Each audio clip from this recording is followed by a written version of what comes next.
कार्रवाई करने के लिए उस अस्पताल का दौरा मैं करूंगा, मैं इंतजार गंभीरता से। और आप कैसे आ जाते हो मेरे समझ में नहीं है, लेकिन यह है कि कार्रवाई होगी। मैं इंतजार नहीं जाएगा। अगर मैं दौरा किया तो कार्रवाई वही होगी जो नियमानुसार है, और किसी के दबाव में मैं रहने वाला विधायक नहीं हूँ। लोग हमको जानते हैं। क्योंकि आपने अपने विधानसभा के सभी सामुदायिक केंद्र पे ठूठीबारी, जगदौर और सिसवा का कर लिया, लेकिन निचलौल का आज क्या कारण है कि सिसवा के इस सामुदायिक स्वास्थ्य केंद्र में इतनी रात को आना पड़ा? सामुदायिक स्वास्थ्य केंद्र का है जो डीएन सिंह पिछले 10-15 सालों से यहीं निचलौल में कई बार थोड़े दिन के लिए इधर उधर जाते हैं और फिर निचलौल आके जम जाते हैं। अभी हाल ही में कुछ दिन पहले काफ़ी पेपर की सुर्खियां बनी थी कि वो जो वहाँ के डीएन सिंह अधीक्षक हैं वो जो मरीज होते हैं उनको डाइवर्ट करके अपने हॉस्पिटल में बालाजी में लाकर ट्रांसफ़र कर देते हैं, जिसका वीडियो भी और खबर भी प्रकाशित हुआ था प्रतिष्ठित अखबारों में। क्या लग रहा है आखिर क्या साठगांठ है जिसके कारण वो आए दिन निचलौल में ही जमे रहते हैं? का जो कदम है वो काबिल तारीफ है, ताकि आप एक अपने पार्टी के व्यक्ति का, सदस्य का आपने दुख सुना और आप यहाँ पे आए।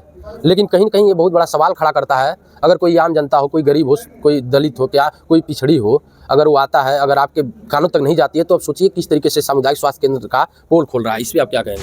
सवाल उठता है प्रशासन पे, पुलिस प्रशासन पे, ताकि उनके क्षेत्र में इस तरीके की गुंडागर्दी, जो योगी सरकार कहते हैं गुंडे या तो जेल में रहेंगे या तो प्रदेश से बाहर रहेंगे, ऐसे में इस तरीके से मारपीट होना और हॉस्पिटल तक पहुंच जाना, मुंह से खून आना, कितनी बड़ी सवाल पुलिस प्रशासन पे खड़ा है। वो जो अभी आप तत्काल जब मौके पे निरीक्षण करने आए तो क्या पाए यहाँ पे? स्वास्थ्य विभाग के पड़ताल को लेकर अभी कुछ ही दिन पहले चर्चे में रहे सिसवा के विधायक प्रेम सागर पटेल, वहीं अभी आज रात को लगभग 9 बजे हैं और सिसवा के सामुदायिक स्वास्थ्य केंद्र पे औचक निरीक्षण कर रहे हैं। आइए हम इनसे जानते हैं आखिर क्या मामला है कि विधायक जी को इतनी रात को इस ठंडक में आना पड़ा इस सामुदायिक स्वास्थ्य केंद्र सिसवा में। विधायक जी ये बताइए, आपका आज क्या कारण है कि सिसवा के इस सामुदायिक स्वास्थ्य केंद्र में इतनी रात को आना पड़ा? नहीं, हम कारण नहीं है जी। भारतीय जनता पार्टी के एक कार्यकर्ता लालमणि चौहान है जी, जो पिछड़ी जाति का है, गरीब आदमी है। उसको सिसवा में कुछ लोगों ने बहुत बुरी तरह आज मारा, जैसा पुलिस भी कह रही है। वो मृतक जान के छोड़े हैं लोग, पुलिस पहुंची है, उसको बचाई है।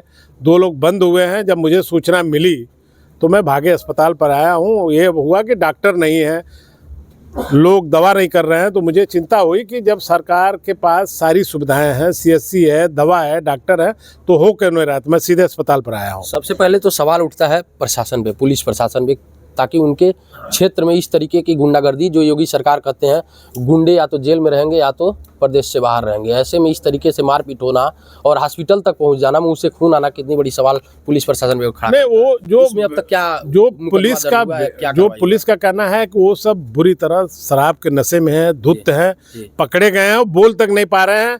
और शराब के बाद आप जानबे करते हैं किस तरह का जोश होता है, और उसमें घटना हुई है और इसको पुलिस बहुत गंभीरता से लिया, बंद कर दिया है और इसको अस्पताल में लाया गया। अस्पताल में अब दवा प्रारंभ हो गई, थोड़ी सी देरी हुई है। इस पर हमने उत्तर प्रदेश के उप मुख्यमंत्री और स्वास्थ्य विभाग के मंत्री माननीय आदरणीय ब्रजेश पाठक साहब से भी कहा है, अनुरोध किया है। अब मीडिया के लोग भी सुन रहे थे, रात में हमारी बात हुई है, एक बैठक में थे, लेकिन वहाँ से हमने अनुरोध किया, हमारी बात कराई गई है और डिप्टी सीएमओ और सारे लोग लगे हैं व्यवस्था को सुदृढ़ बनाने के लिए, अच्छे से दवा करने के लिए। कमी बेसी अगर जो है उस पर हम कार्रवाई 16 तारीख से विधानसभा चलने जा रहा है, उसको हम उठाने जा रहे हैं, ताकि सिसवा सीएससी सुदृढ़ हो, अच्छी हो, ताकि लोग यहाँ अपने दवा के लिए आए, शिकायत न करें। आपका जो कदम है वो काबिल तारीफ है, ताकि आप एक अपने पार्टी के व्यक्ति का, सदस्य का आपने दुख सुना और आप यहाँ पे आए। लेकिन कहीं न कहीं ये बहुत बड़ा सवाल खड़ा करता है, अगर कोई आम जनता हो, कोई गरीब हो, कोई दलित हो, क्या कोई पिछड़ी हो, अगर वो आता है, अगर आपके कानों तक नहीं जाती है, तो अब सोचिए किस तरीके से सामुदायिक स्वास्थ्य केंद्र का पोल खोल रहा है। इस पर आप क्या कहेंगे? नहीं, देखिए, जहाँ तक मेरा सवाल है तो मैं पढ़ता रहता हूँ और मुझे घटना याद आती है जब मर्यादा पुरुषोत्तम श्री राम वनवास गए थे, तो उनकी धर्मपत्नी का जब अपहरण हुआ था, रावण द्वारा उठा लिया गया था, तो जब प्रभु श्री राम लंका विजय करने के लिए जब चले थे, तो रास्ते में जितने कोल, भील, गरीब, दबे कुचले लोग थे, उनसे उन्होंने सहयोग लिया है। उसी तरह मेरा यहाँ की राजनीति इसी तरह की कोल, भील, दबे कुचले लोगों के सहयोग से मैं यहाँ बना हूँ और उनको बहुत वरीयता देता हूँ, प्राथमिकता देता हूँ। उनके लिए मुझे रात दिन एक करके चलना पड़ता है, उनकी लड़ाई लड़ता हूँ। उन्हीं की देन है जो हम उत्तर प्रदेश में बड़े पैमाने पर ज़्यादा वोटों से जिताते हैं। हर गरीब हमको वोट देता है, चाहे वो कोई भी हो। गरीबों का तांता लगा रहता है हमारे काम पर, मेरे दफ्तर पर। आज हमारे पार्टी का गरीब आदमी है चौहान, उसके साथ मुझे कोई भेदभाव नहीं आना पड़ा। और कोई भी गरीब जब मुझे पता लगता है तो मैं आता हूं और उसके लिए खड़ा रहता हूं, सीना खोल करके। हम भागने वाले नहीं, झुकने वाले नहीं, उसके लिए कुर्बानी देने के लिए तैयार रहता हूं। क्या लग रहा है जिन्होंने बीजेपी कार्यकर्ता को पीटा है उनके ऊपर कोई कार्रवाई हुई है? बिल्कुल होगी, बिल्कुल सख्त होगी। इंस्पेक्टर साहब बगल में हैं, इन्होंने बंद कर दिया। अभी ये कह रहे हैं इतना वो शराब पिए, सब कुछ बोल ही नहीं पा रहे हैं, तो थोड़ा होश उनको आने दीजिए। इसकी दवा हो रही है, कार्रवाई होगी, कठोर कार्रवाई होगी। अभी आप तत्काल जब मौके पे निरीक्षण करने आए तो क्या पाए यहाँ पे? नहीं, हम जब आए तो सीएससी का जो इंचार्ज है वो नहीं है, हो सकता है छुट्टी पर गया, हमारी बात नहीं हो पाई। हमारी बात डिप्टी सीएमओ से हुई है, उत्तर प्रदेश के डिप्टी सीएम साहब से हुई है। वो जहाँ भी शिथिलता है उस पर कठोर कार्रवाई करने के लिए आश्वासन दिया है, और हम 16 तारीख से विधानसभा में सवाल खड़ा करेंगे ताकि व्यवस्था सुदृढ़ हो। हमारी सरकार की जो मंशा है उसके अनुरूप यहाँ दवा हो, ये मैं चाहता हूँ। एक आखिरी सवाल है, निचलौल सामुदायिक स्वास्थ्य केंद्र का है, जो डीएन सिंह पिछले 10-15 सालों से यहीं निचलौल में कई बार थोड़े दिन के लिए इधर उधर जाते हैं और फिर निचलौल आके जम जाते हैं। अभी हाल ही में कुछ दिन पहले काफ़ी पेपर की सुर्खियाँ बनी थी कि वो जो वहाँ के डीएन सिंह अधीक्षक हैं वो जो मरीज होते हैं उनको डाइवर्ट करके अपने हॉस्पिटल में बालाजी में लाकर ट्रांसफ़र कर देते हैं, जिसका वीडियो भी और खबर भी प्रकाशित हुआ था प्रतिष्ठित अखबारों में। क्या लग रहा है आखिर क्या साठगांठ है जिसके कारण वो आए दिन निचलौल में ही जमे रहते हैं? नहीं, देखिए, वो निचलौल में तैनात है। एक और है कि अभी हमारे स्वास्थ्य विभाग में डॉक्टरों का चयन हुआ है। जी। अभी डॉक्टर नए आ रहे हैं तो उसके हिसाब से कार्रवाई होगी। जहाँ तक मुझसे सवाल पूछ रहे हैं तो हम कार्रवाई कराने वाले विधायक माने जाते हैं। बिल्कुल। और मैं जल्द ही बिना आपको बताए एक कार्रवाई करने के लिए उस अस्पताल का दौरा मैं करूँगा, मैं इंतजार गंभीरता से।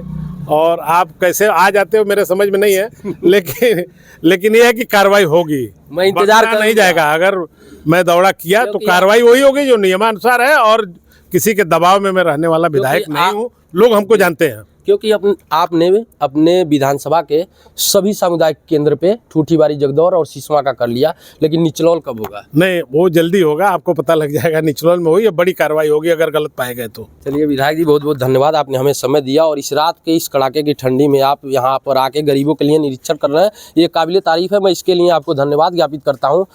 तो अभी आपने देखा कि जो सिसवा के चर्चित विधायक प्रेम सागर पटेल थे, अभी कुछ ही दिन पहले स्वास्थ्य की निरीक्षण को लेकर पूरे नेशनल और इंटरनेशनल सुर्खियों में छाए हुए थे। 2 रुपये का जो अधिक काउंटर पे व्यक्ति जो चार्ज ले रहा था उसके लिए काफ़ी फटकार लगाई थी और उसके बाद उसके ऊपर कार्रवाई भी हुई थी।